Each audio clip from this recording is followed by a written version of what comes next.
الله الرحمن الرحيم وضرب الله مثلا قرية كانت آمنة مطمئنة يأتيها رزقها رغدا من كل مكان فكفرت بأنعم الله فأذاقها الله لباس الجوع والخوف بما كانوا يصنعون صدق اللہ العظیم۔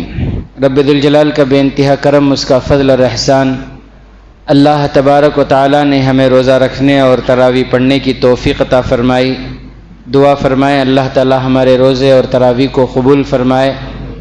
اللہ تبارک و تعالی ہم تمام کو شب قدر کی عبادت نصیب فرمائے۔ میرے محترم بزرگ عزیز دوستوں، اس آیت کے اندر اللہ تبارک و تعالی ایک بستی کی مثال کو بیان فرما رہے ہیں کہ ہم نے ایک بستی کو بڑا اطمینان دے رکھا تھا، چاروں طرف سے اس بستی کے لیے خوشحالی ہی خوشحالی تھی، ہر طرح کی سہولت ان کے لیے میسر تھی اور بڑی اطمینان کے ساتھ وہ زندگی بسر کر رہے تھے۔ تو ایسی حالت میں چاہیے یہ تھا کہ وہ اللہ کی نعمتوں کا شکر ادا کرتے۔ اللہ کی نعمتوں کا مومن بندے کی پہچان، شکر گزار بندے کی پہچان ہی یہی ہے کہ وہ ہمیشہ اللہ کی نعمتوں کا شکر ادا کرتے ہیں۔ جیسے گزشتہ کل ہم نے کئی واقعات سنے، آج میں آپ کو ایک واقعہ سناؤں تاکہ ہمارے اندر بھی وہ شکر گزاری کی صفت پیدا ہو۔ حضرت عروہ بن زبیر رضی اللہ تعالی عنہ ایک صحابی ہیں، ان کو گورنر نے بلایا کہ آپ ہمارے یہاں تشریف لائیے اور ہمیں کچھ نصیحت کیجیے۔ حضرت عروہ بن زبیر رضی اللہ تعالی عنہ اپنے چھوٹے بیٹے کے ساتھ، ان کا جو چھوٹا بچہ تھا جس کا نام تھا محمد بن عروہ، ان کے بیٹے عروہ کے بیٹے تو محمد بن عروہ، ان کو ساتھ میں لے کر گورنر کے پاس گئے۔ مدینے سے دور کا سفر تھا۔ وہاں جانے کے بعد جب گورنر کے ساتھ بیٹھ کر بات چیت کر رہے تھے تو ان کا چھوٹا سا لڑکا کھیلتے کھیلتے باہر چلا گیا اور باہر کھیلتے کھیلتے گھوڑوں کے استبل میں چلا گیا۔ کار پارکنگ کو کہاں چلا گیا؟ اس زمانے میں وہی تو تھا، پارکنگ کی جگہ گھوڑوں کے استبل میں وہ بچہ چلا گیا۔ عرب کے گھوڑے تو آپ لوگ دیکھے ہی ہوں گے، کتنے کمزور رہتے، نہیں گڈے چھوٹے کمزور، گھاس کھالے کو۔ وہ ہمارے ہندوستان کے گھوڑے وہ معلوم ہی چھوتا نہیں، گھوڑے کی گدھے کی گر کو۔ وہاں عرب کے گھوڑے ایسے نہیں رہتے۔ ریس میں دیکھیں گھوڑے کیسے رہتے ہیں، صحت مند، تندرست، اونچے، ہٹے کٹے۔ تو گھوڑوں کے استبل میں بچہ چلا گیا، شاید کسی گھوڑے کے پیر کے پاس چلا گیا، گھوڑے نے شاٹ مار دیا، وہ بچہ چھوٹا سا تھا، وہ جا کے گرا تو ایسا گرا کہ اس کی روح پرواز کر گئی، بچہ انتقال ہو گیا، شہید ہو گیا بچہ۔ معلوم ہوا کیا کر سکتے ہیں، بچے کی جنازے کی نماز کی تیاری کی گئی، کفن دفن ہوا، جنازے سے فارغ ہوئے تو باپ کے دل پر کتنا ایک صدمہ۔ ابھی وہ جانے والے، اس سے پہلے کیا ہوا، ان کے پیر میں کسی کیڑے نے کاٹ لیا۔ اب کیڑے نے کاٹا تو بہت درد ہوا، تکلیف ہوئی، ادھر زخم ہو گیا۔ گورنر نے کہا کہ نہیں، اس کا علاج کر لیں، اس کے بعد آپ جائیں۔ ڈاکٹروں کو بلایا، طبیبوں کو بلایا، انہوں نے آ کر دیکھا تو وہ زخم بڑھتا جا رہا ہے، بڑھتا جا رہا ہے۔ ڈاکٹروں نے مل کر مشورہ کر کے یہ بتایا کہ پیر کاٹنا پڑے گا۔ کیا بتایا ڈاکٹروں نے؟ پیر کاٹنا ہوگا۔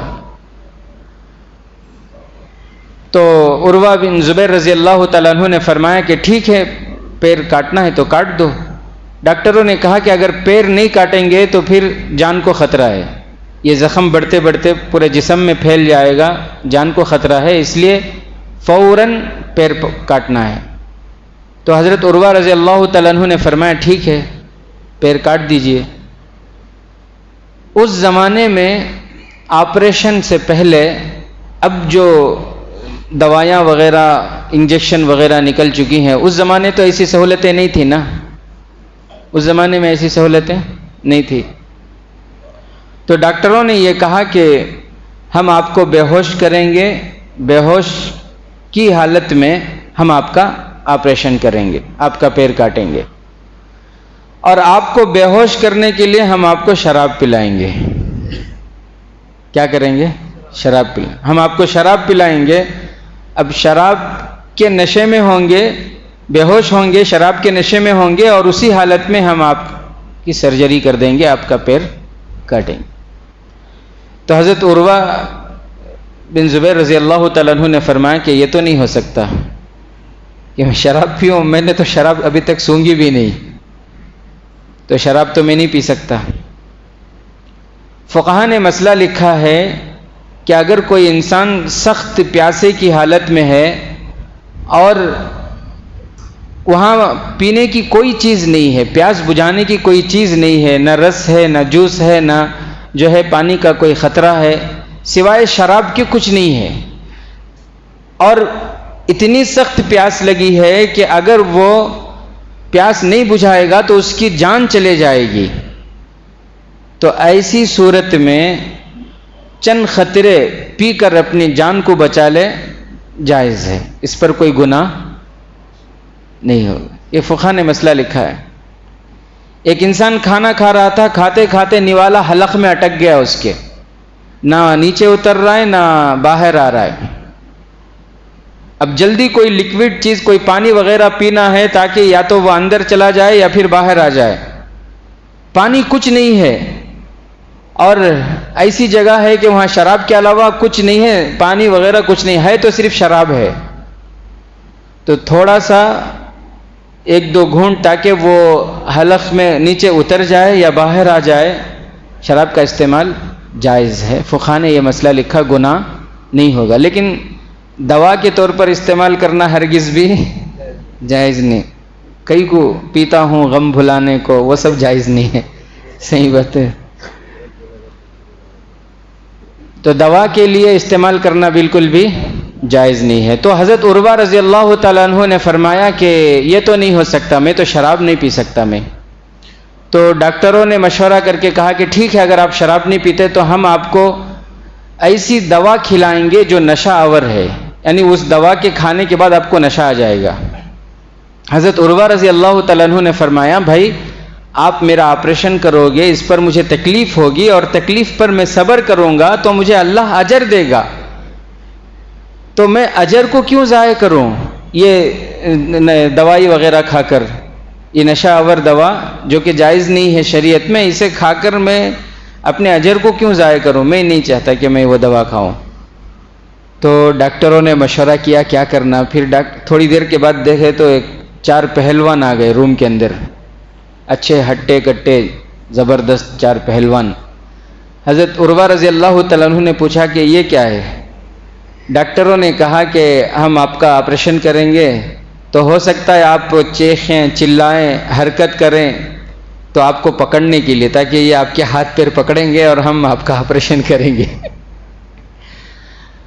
حضرت عروہ رضی اللہ تعالیٰ عنہ نے فرمایا کہ ان کی بھی ضرورت نہیں ہے، ان کی بھی ضرورت نہیں ہے، کیونکہ اللہ تعالیٰ نے مومنوں کو ایک ایسا وظیفہ دیا ہے، اس وظیفے کو پڑھنے سے مومنوں کے دل کو سکون پہنچتا ہے، مومنوں کو اطمینان پہنچتا ہے۔ جب ایسا وظیفہ میرے پاس ہے تو مجھے یہ پہلوانوں کی ضرورت نہیں، ان کو بھیجو باہر۔ اور وہ وظیفہ کیا ہے؟ اللہ کا ذکر ہے۔ وظیفہ کیا ہے؟ اللہ کا ذکر۔ انسان اللہ کا ذکر کرتا ہے تو پھر ٹینشن ختم۔ جب انسان اللہ کا ذکر نہیں کرتا، خالی دنیا کی ہرس، کمانا جمانا کمانا جمانا، تو پھر وہ ٹینشن کی بیماری میں مبتلا ہو جاتا ہے، ڈپریشن میں چلا جاتا ہے، سکون غارت ہو جاتی ہے اس کی۔ انسان کو دلی سکون تب حاصل ہوتی ہے جب وہ اللہ کا ذکر کرتا ہے. اسی لیے اللہ نے قرآن میں فرمایا الا بذکر اللہ تطمئن القلوب، کہ مومنوں کو جو سکون ملتا ہے، دلوں کا سکون، وہ کس میں ملتا ہے؟ اللہ کے ذکر میں. تو حضرت عروہ رضی اللہ تعالیٰ عنہ نے فرمایا کہ میں ذکر کروں گا، آپ اطمینان سے اپنا کام کیجئے. ڈاکٹروں نے کہا کہ ٹھیک ہے، ہم اپنا کام شروع کرنے والے ہیں. حضرت عروہ نے فرمایا کہ میں ذکر شروع کرتا ہوں، اس کے بعد آپ آپریشن کا کام شروع کیجئے. انہوں نے ذکر شروع کیا اور پھر ڈاکٹروں نے آپریشن شروع کیا. وہ اس زمانے میں پتہ نہیں کس میں کاٹتے تھے، چاقو میں کاٹتے تھے، درانتی میں کاٹتے، کیسا وہ کاٹنے کے آلے، اتنی سہولت تو نہیں تھی نا جیسے آج کل ہے. تو کیسی تکلیف ان کو ہوئی ہوگی اور کتنا وقت اس کے پیر کے کاٹنے میں لگا ہوگا. اور پھر جو ہے خون بند کرنے کے لیے بہت ساری چیزیں اس وقت ہوتی تھیں. ان میں سے ایک طریقہ یہ تھا کہ خون کو بند کرنے کے لیے تیل گرم کر کے اس میں وہ عضو ڈال دیتے تھے. انگلی کٹ ہو گئی، خون آ رہا، تیل گرم کر کے اس کے اندر، ہمیں تو انتقالیش ہو جائیں گے، ہمیں اتنی طاقت نہیں ہے ہمارے پاس. تو ذکر کر رہے تھے، وہ آپریشن پورا سکسیس ہو گیا، مکمل ہو گیا. اس کے بعد خون بند کرنے کے لیے تیل گرم کیے ہوئے تھے، اس میں جب پیر ڈالے تو پھر وہ سنبھال نہیں سکے، برداشت نہیں کر سکے اور بے ہوش ہو گئے. لیکن جب تک ہوش میں آتے پورا علاج مکمل ہو گیا تھا. جب ہوش میں آئے پھر کچھ آرام کرنے کے بعد پھر مدینے کے لیے روانہ ہوئے. جب مدینہ آئے تو گاؤں والوں کو معلوم ہوا، رشتہ داروں کو معلوم ہوا، تو سب بھاگے بھاگے عیادت کے لیے آ رہے ہیں. بچے کا انتقال ہو گیا اور پھر کیڑے نے کاٹ کر ان کا پیر بھی کٹ ہو گیا. تو سب عیادت کے لیے آتے ہیں تو بہت افسوس کرتے ہیں، بتاتے ہیں ہم نہ بہت تکلیف تمہارے بچے کا ایسا، تمہارے ساتھ ایسا ہوگا، جیسا بولتے ہیں سب. ہر کسی کے سامنے وہ ایک ہی جملہ بولتے، اللہ کا لاکھ لاکھ شکر ہے، اس نے 7 بچے دیے تھے جس میں سے ایک بچے کو بلا لیا، 6 بچے کو میرے پاس چھوڑ دیا ہے. اللہ کا لاکھ لاکھ شکر ہے، 4 اعضاء دیے تھے، 2 ہاتھ 2 پیر، صرف 1 پیر لیا اور 3 اعضاء میرے لیے چھوڑ دیا. اللہ کا لاکھ لاکھ شکر ہے، اس نے اگر مصیبت میں رکھا تو اس سے زیادہ نعمتیں بھی اس نے عطا کی. اگر اس نے کچھ لیا ہے تو اس سے زیادہ اس نے مجھے بہت کچھ دیا بھی ہے. یہ ہوتے ہیں شکر گزار بندے. ایک شیخ صاحب تھے، وہ ہمیشہ اپنے مریدوں کو، اپنے شاگردوں کو نصیحت کرتے تھے کہ ہر حال میں اللہ کا شکر ادا کرنا چاہیے. ان کے چاہنے والوں میں سے کسی ایک کو پولیس نے کسی کیس میں شک کی بنیاد پر ان کو بھی ڈال دیا جیل میں. جرم کچھ نہیں کیے تھے بیچارے، ایسے ہی شک کی بنیاد پر پکڑتے ہیں پولیس، تو ان کو بھی پکڑ کر، ان کے مرید کو پکڑ کر جیل میں ڈال دیا. وہاں سے میسیج کی حضرت کو، حضرت میں کیا بھی گناہ کر کو نہیں، پھر بھی میں جیل میں، اب اس حال میں بھی اللہ کا شکر ادا کرنا کیا میں؟ آپ بولتے ہیں نا ہر حال میں اللہ کا شکر ادا کرو. حضرت وہاں سے میسیج بھیجے، ہاں اس حال میں بھی آپ اللہ کا شکر ادا کرتے رہو.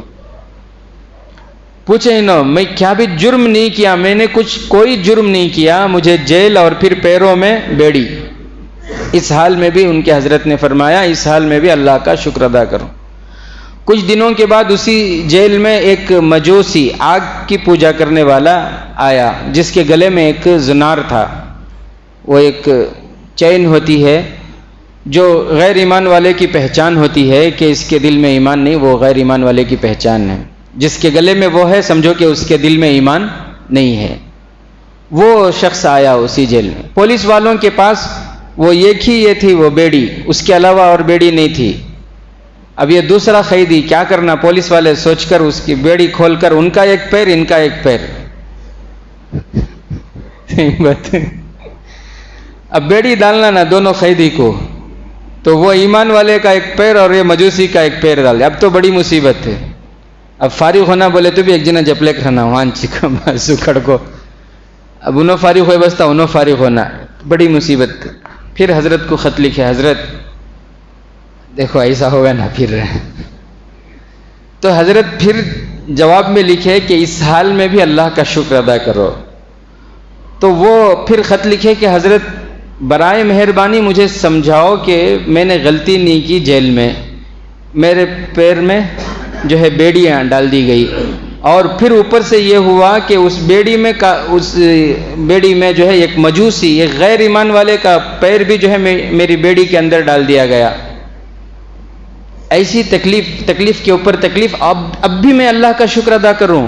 حضرت نے فرمایا اللہ کا شکر ادا کرو، اگر اللہ چاہتا تو پیر نہیں، اس کے گلے میں جو یہ ہے زنار ہے، اس زنار کے اندر تمہارا گلا ڈال سکتا تھا اللہ، اس کے گلے میں تمہارا گلا ڈال سکتا تھا اللہ، اور اگر وہ ڈال دیتا تو بتاؤ تمہارے ایمان کا کیا ہوتا؟ تو اس حال میں بھی تمہیں کیا کرنا چاہیے؟ اللہ کا شکر ادا کرنا چاہیے۔ ایک صاحب فون کیے حضرت کو کہ حضرت چور آ کر رات کو گھر کا پورا مال و متاع چرا لے چلے گا۔ حضرت بولے اللہ کا شکر ادا کر رہا ہوں۔ حضرت انہیں پورا سامان چرا لیا، اب میں کس بات کا شکر ادا کروں؟ حضرت فرمائے چور گھر کا سامان چرایا، تمہارے دل کا ایمان تو نہیں چرایا نا، تمہارے دل کا ایمان تو نہیں چرایا، اس پر اللہ کا شکر ادا کرو۔ ایک بزرگ تھے، ان کو کسی بات پہ بادشاہ نے جیل میں ڈال دیا۔ حضرت کے چاہنے والوں نے کہا کہ حضرت آپ تو مصیبت میں گرفتار ہو گئے۔ حضرت نے فرمایا الحمدللہ، کسی مصیبت میں گرفتار ہوں، معصیت میں نہیں، گناہ میں نہیں نا، مصیبت میں گرفتار ہوں، معصیت میں نہیں، اس پر اللہ کا شکر۔ تو میرے محترم عزیز دوستوں، شکر گزار بندوں کی پہچان یہ ہے کہ وہ ہمیشہ ہر حال میں اللہ کا شکر ادا کرتے ہیں۔ اللہ تعالی ہمیں شکر گزار بندوں میں ہمارا شمار فرمائے، ہر ہمیشہ اللہ اس کا شکر ادا کرنے کی توفیق نصیب فرمائے۔ ناشکری اللہ تبارک و تعالیٰ کو بہت ناپسند ہے، شکر اللہ تبارک و تعالیٰ کو اتنا پسند ہے، اللہ وعدہ فرماتے ہیں لئن شکرتم لازیدنکم، اگر تم شکر ادا کرو گے تو میں نعمتوں میں اور اضافہ کروں گا، وَلَئِن كَفَرْتُمْ إِنَّ عَذَابِي لَشَدِيدٌ، اور اگر تم ناشکری کرو گے تو یاد رکھو میرا عذاب بڑا سخت ہے۔ اللہ نے اس بستی والوں پر عذاب بھیجا، کیا عذاب بھیجا؟ انشاءاللہ آئندہ کل آپ کے سامنے